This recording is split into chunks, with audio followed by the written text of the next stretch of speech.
திருச்சி சிதம்பரம் தேசிய நெடுஞ்சாலையில் தொடர்கதையாகி வரும் விபத்துக்கள்.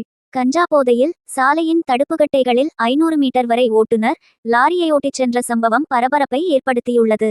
திருச்சி சிதம்பரம் தேசிய நெடுஞ்சாலையில் அடிக்கடி விபத்துக்கள் ஏற்பட்டு உயிர்ச்சேதம் ஏற்பட்டு வருகிறது.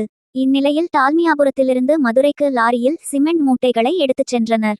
லாரியை புள்ளம்பாடியைச் சேர்ந்த முருகேசன் என்பவர் ஓட்டி சென்றுள்ளார். மதுரையில் சிமெண்ட் மூட்டைகளை இறக்கிவிட்டு திருச்சி டால்மியாபுரம் நோக்கி சிதம்பரம் தேசிய நெடுஞ்சாலையில் லாரி வந்து கொண்டிருந்தது. லால்குடி நகர் பகுதியில் வந்தபோது லாரி கட்டுப்பாட்டை இழந்து சாலையின் நடுவில் உள்ள தடுப்புக்கட்டையில் ஏறியது. தொடர்ந்து 500 மீட்டர் வரை தடுப்புக்கட்டையிலேயே லாரியை ஓட்டுநர் ஓட்டிச் சென்றதாக அப்பகுதி பொதுமக்கள் தெரிவித்தனர். தகவலறிந்து சம்பவிடத்திற்கு வந்த லால்குடி போலீசார் விசாரணை மேற்கொண்டதில் லாரி ஓட்டுநர் கஞ்சா போதையிலிருந்தது தெரியவந்தது. அதனைத் தொடர்ந்து போக்குவரத்து நெரிசலை சரிசெய்த போலீசார் லாரியை அப்புறப்படுத்தி லாரி ஓட்டுநர் முருகேசன் மீது வழக்கு பதிவு செய்து விசாரணை மேற்கொண்டு வருகின்றனர்.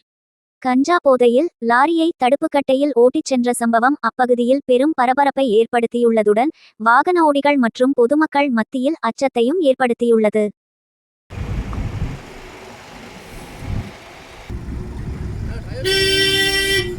இல்லை அவர் ஒன்றுங்க ஆகலண்ணா. இப்போதான் ஒரு ½ ஹவருக்கு முன்னாடி.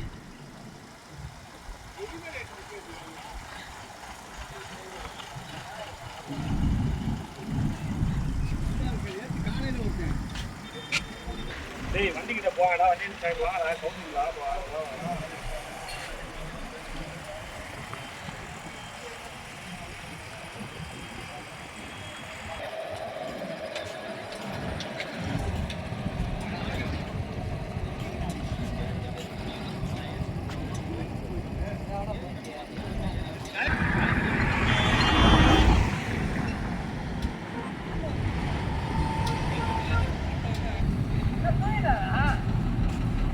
சரக்கு போடுவாரா?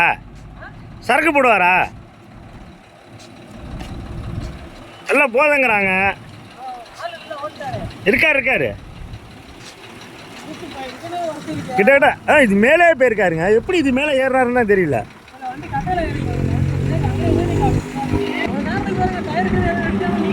இந்த கைப்பிடியிலே போயிருக்கு. பாருங்க, கைப்பிடியிலே போயிருக்கு. கைப்பிடியிலே சாகஜம் பண்ணியிருக்காரு.